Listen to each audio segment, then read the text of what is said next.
दोस्तों तो यार क्या हाल है। आज की इस वीडियो में हम पार्टनरशिप डिस्ट्रीब्यूशन और प्रॉफिट एंड लॉस टू 2021 का क्वेश्चन सॉल्व करेंगे और उसी के साथ समझेंगे कि ये किस तरीके से सॉल्व हुआ। अच्छा, ये क्वेश्चन जो है वो second intermediate accounting Karachi board से बिलोंग करता है। तो चलिए स्टार्ट करते हैं। Let's start reading the question.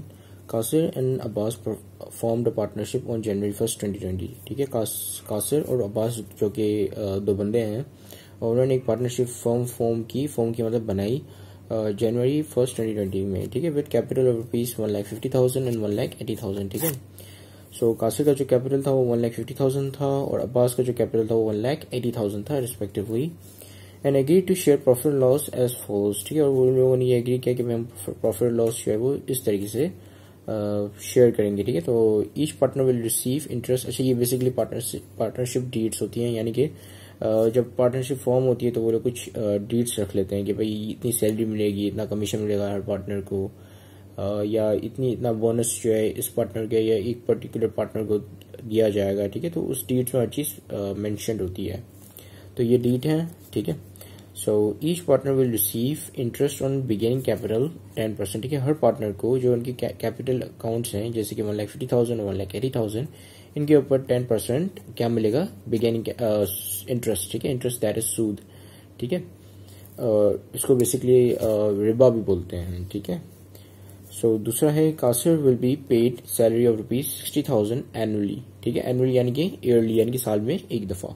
सो साल में एक दफा कासिर को जो है वो सैलरी भी मिलनी है। ठीक है, अच्छा, हर क्वेश्चन को स्टार्ट करने से पहले आप एक चीज जरूर नोट किया करें कि वो बिजनेस स्टार्ट कब से हो रहा है। ठीक है, जैसे अगर यहाँ पे हम देखें तो बिजनेस जनवरी से स्टार्ट हो रहा है। ठीक है, अगर जनवरी से स्टार्ट हो रहा है तो उसका मतलब कि पूरे साल का ही आप लोगे। अगर कोई भी पर मंथ की कोई भी ऐसी एंट्री हुई तो ठीक है, जैसे कि पर मंथ 10,000 की सैलरी देनी है, तो इसमें क्या करोगे कि आप देखोगे कि कितने महीने बिजनेस हुआ। ठीक है, पूरे साल में कितने महीने बिजनेस हुआ, फिर उतने महीनों की आप दोगे, ना कि पूरे साल की। अगर ऐसा सिनेरियो होता है कि आपके पास जो है बीच में से बिजनेस स्टार्ट होता है, साल के बीच में से, ठीक है, ना कि शुरू में से, तो आगे लिखा हुआ है कि commission rupees 4,000 will be paid to Abbas. ठीक है, कमीशन 4,000 जो है पे किया जाएगा अब्बास को।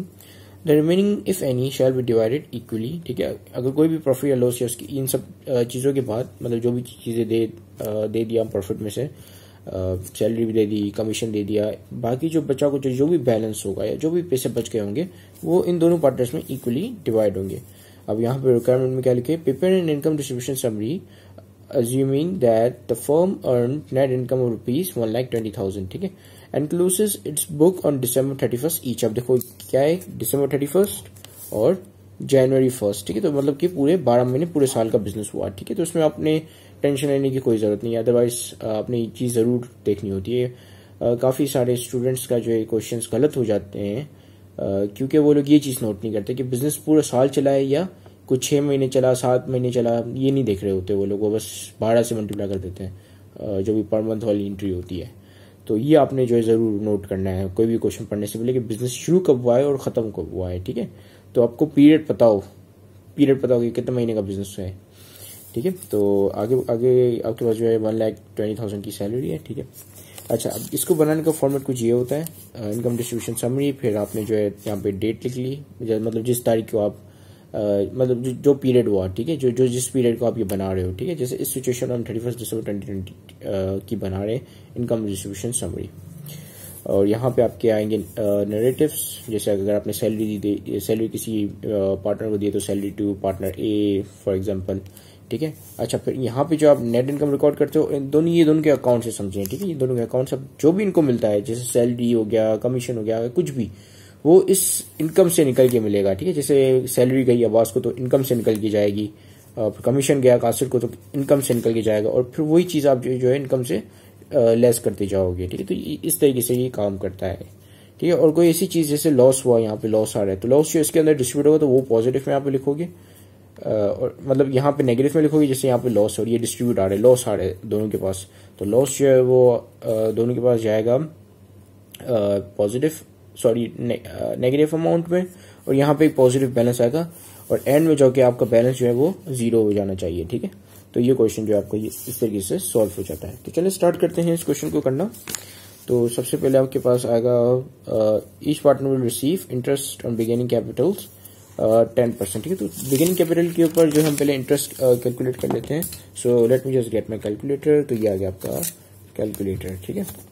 तो पहला जो हमारा पार्टनर है वो है आई थिंक कासिर था, ठीक है। कासिर का कितना है 1,50,000। सो यहाँ पे आ जाएगा 1 लाख, सॉरी मैंने, अच्छा सही है 1,15,000, सॉरी ये 15,000 है, 1,50,000, ठीक है। 1,50,000 इसको आप क्या करोगे, मल्टीप्लाई कर दोगे 10% से, ठीक है।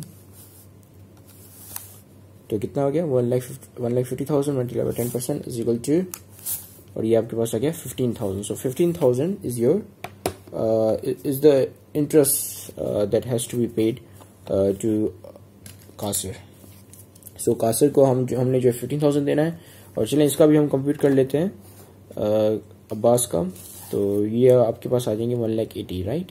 सो इसको बस 5 को हटा के इसको 8 लगा लेते हैं। अच्छा मैंने 1 को हटा लिया गलती से। सो 1 को फिर से लिख लेते हैं और 5 को हटा के 8 लगा लेते हैं। तो ये आपके पास आ गया 18,000, सही है। सो 18,000 किसको जाएंगे, अब्बास को जाएंगे, और 15,000 जो है वो कासिर को जाएंगे एज ए इंटरेस्ट, ठीक है। तो यहाँ पे हम लिखते हैं interest to both partners, interest, अच्छा ये ब्लैक पेन से लिख रहा हूँ, सॉरी ये आ गई blue pen. So interest to both partners, ठीक है। कासिर को जाएगा 15,000 क्योंकि उसका 1,50,000 का था कैपिटल, और अब्बास को जाएगा, अच्छा ये कितना है 10% है, ठीक है, 10% ऑफ देयर कैपिटल। और कासिर को, अब्बास को जाएगा 18,000, ठीक है। अच्छा यहाँ पे हमने एक चीज नहीं की, वो क्या है कि नेट प्रॉफिट रिकॉर्ड नहीं किया। तो नेट प्रॉफिट भी रिकॉर्ड कर लेते हैं। सो नेट प्रॉफिट कितना आ रहा था, एक दफा फिर से क्वेश्चन खोल के देख लेते हैं। तो नेट प्रॉफिट आपका आ रहा था 1,20,000। सो 1,20,000 हम यहाँ पे एज अ नेट प्रॉफिट लिखेंगे। अब इन दोनों को प्लस करके क्योंकि ये नेट प्रॉफिट में से 15,000 गए और 18,000 गए, तो इसमें जो माइनस में अमाउंट आ जाएगी वो यहाँ पे हम लिखेंगे। सो 18,000 प्लस 15,000 कितने हो गई है 33,000। सो 33,000 जो है आप यहाँ पे इस तरह करके लिखोगे, ठीक है सर, 33,000। और ये जो है माइनस साइन के साथ आएंगे। अकाउंटिंग में जब भी आप कोई भी अमाउंट माइनस साइन के साथ लिखते हो तो वो ब्रैकेट के आती है, ठीक है। अगर कोई भी अमाउंट के साथ आप ये ब्रैकेट्स देखें तो उसका मतलब समझ जाएं कि ये जो है माइनस साइन के साथ लिखी हुई है। अब हम आगे पढ़ते हैं। आगे आपके पास कौन सी चीज़ है, अच्छा ये तो हमने रिकॉर्ड कर लिया कि इंटरेस्ट दे दिया दोनों पार्टनर्स को, कासिर को 15,000 गए, अब्बास को 18,000 गए। अब आगे देखते हैं, आगे आपके पास क्या है, आगे है Kasir will be paid salary of ₹60,000 annually, ठीक है। यानी कि 60,000 जो है वो कासिर को दे देने हैं, ठीक है। सो इसमें हमने कोई भी कंप्यूटेशन वगैरह नहीं करनी क्योंकि ये ईयरली है, एनुअली है, पर मंथ नहीं। अगर पर मंथ होती तो आप मल्टीप्लाई 12 करते, मल्टीप्लाई बाय 12 करते, और फिर आप उसका जो आंसर आता वो उसको एज अ सैलरी देते आपके कासिर को, ठीक है। सो यहाँ पे हम क्या लिखेंगे, salary to Kasir, salary to Kasir कितनी है 60,000। यहाँ पे भी 60,000 नेगेटिव में आ जाएंगे क्योंकि आप इनकम में से निकाल के दे रहे हो उसको सैलरी। तो ये जो है आपकी दूसरी एंट्री रिकॉर्ड हो गई। अब चलते हैं नेक्स्ट डीड पे, पार्टनरशिप डीड पे। Commission ₹4,000 will be paid to Abbas, ठीक है। कमीशन जो है वो पे करना है अब्बास को, ठीक है। तो ये भी कहाँ से निकल के जाएगा, आपकी नेट इनकम में से निकल के जाएगा। सो चलें अब्बास को जो है वो कमीशन पे करते हैं। सो यहाँ पे हम लिखेंगे commission to Abbas, COMMI, commission to Abbas, ठीक है। ये आ गया। और कितना जाना है इसको 4,000 जाना है, और 4,000 जो है कहाँ से निकल के जाएगा, इनकम में से, नेट इनकम में से। तो इसको मैंने यहाँ पे नेगेटिव में लिख लिया, ठीक है। तो आपका भी आंसर जो है कुछ इस तरीके से नजर आ रहा है, ठीक है। उसकी शक्ल कुछ इस तरीके से बनी हुई है। आगे बढ़ते हैं। The remaining if any shall be divided equally, ठीक है। अब जो भी कुछ भी अगर बच गया वो इक्वली डिवाइड होगा दोनों के अंदर, दोनों पार्टनर्स में, ठीक है। तो यहाँ पे जो है इसको जो हम मतलब सम करते हैं इन सबका, ठीक है। So let me just get my calculator. So calculator आ गया। तो सबसे पहले आपके पास है 1,20,000 एंड देन माइनस 33,000, फिर माइनस 60,000, फिर माइनस 4,000। तो ये कितना बच गया 23,000। सो 23,000 जो है वो आप इक्वली डिस्ट्रीब्यूट करोगे, ठीक है। सो यहाँ पे आप क्या लिखोगे, डिस्ट्रीब्यूशन ऑफ प्रॉफिट, ठीक है। यहाँ पे हम लिखते हैं डिस्ट्रीब्यूशन ऑफ प्रॉफिट। एक्चुअली ये वीडियो को पोस्ट करके लिख लेते तो ज्यादा बेहतर था, बट चलें खैर डिस्ट्रीब्यूशन ऑफ प्रॉफिट। और अच्छा, प्रॉफिट आप किस तरीके से डिस्ट्रीब्यूट करोगे, इक्वली आपने डिस्ट्रीब्यूट करना है। 23,000 है। अब यहाँ तो फिर आप जो है 23,000 को मल्टीप्लाई कर दो 50% से, सो ये आपको जो है आपको आधा हिस्सा दे देगा, ठीक है। और आधा मतलब पूरा आधा हिस्सा आ जाएगा आपके पास, तो ये इक्वल हिस्सा होगा, ठीक है। आधा हिस्सा इक्वल हिस्सा होता है।